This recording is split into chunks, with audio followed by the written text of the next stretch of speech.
अवधूत चिंतन श्री गुरुदेव दत्त. नमस्कार, मी योगिता जोगळे. तर आज मी तिळगुळाचे लाडू बनवणार आहे. तर त्यासाठी मी इथे गूळ किसून घेतला आहे. गूळ किसून घेते.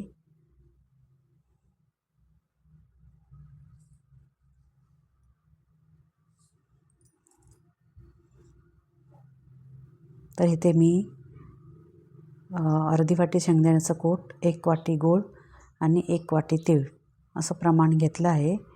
हे मी तीळ थोडेसे गरम करून घेतलेत, भाजून घेतलेत. त्यानंतर तीळ थोडेसे मिक्सरला लावून घ्यायचे. थोडेसे जास्त बारीक करायचे नाही, थोडेसे बारीक करायचे.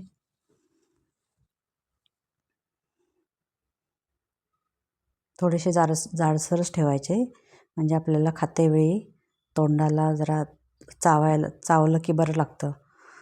तर हे मी मिक्सरला लावून घेतले. आता आपण यामध्ये गूळही मिक्स करूया. एका ताटात काढून घेतले.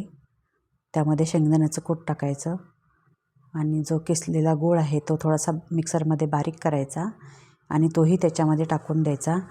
जर हे मिश्रण वळत नसतील लाडू, तर मग आपण काय करायचं, ते सगळं मिश्रण परत मिक्सरला लावून घ्यायचं आणि बारीक करून घ्यायचं आणि मग त्याचे लाडू वळायचे.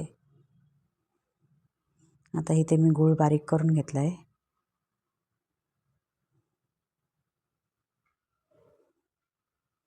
आणि शेंगदाण्याचं कूट टाकते त्याच्यामध्ये. शेंगदाण्याच्या कूटमुळे थोडीशी टेस्ट अजून छान येते. ह्यात आपण एकत्र करून घेऊ.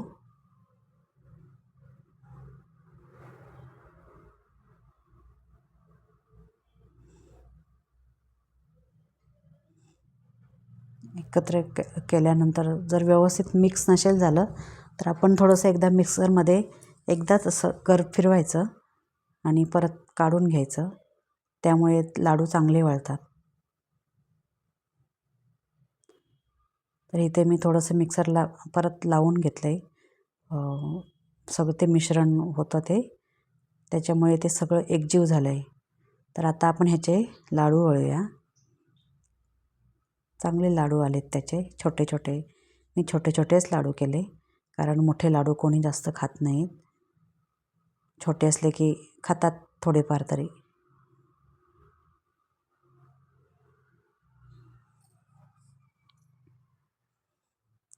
तर आपण इथे लाडू वळून घेऊ. छोटे छोटेच केलेत मी. तुम्ही पण करून बघा.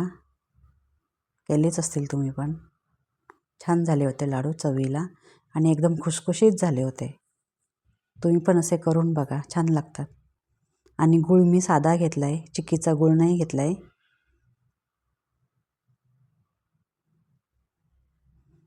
तर अशा प्रकारे माझे सर्व लाडू करून झालेत.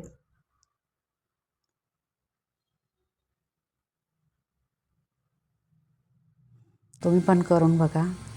व्हिडिओ आवडला असल्यास लाईक करा, शेअर करा आणि माझ्या चॅनलला सबस्क्राईब करा. धन्यवाद. बघितल्याबद्दल थँक्यू.